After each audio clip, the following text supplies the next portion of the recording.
Hey guys, this is Northville Tech. In today's video, we will show you how to stop a check on Wells Fargo. We will also put links in the description below for various banks that offer various sign-up bonuses for opening a checking account. To start, open the website wellsfargo.com, then sign on with your username and password. Once you're signed in, you will see several options at the upper part of the screen. Click on the option that says Accounts. On the drop-down list, you will see several options. Under Manage Accounts, you will see an option that says Stop a Check. Click on Stop a Check.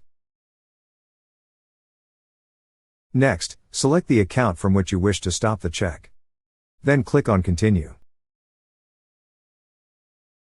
Lastly, on the field provided, enter the check number of the check you wish to stop. Then click on Submit. That's how you stop a check on Wells Fargo. Thank you so much guys for watching, and if you have not yet subscribed to our YouTube channel, please subscribe to our YouTube channel as we create tech videos almost every day. Also check out our website northvilletech.com for great tech articles, and our recommended resources in the description below for various sign-up bonuses.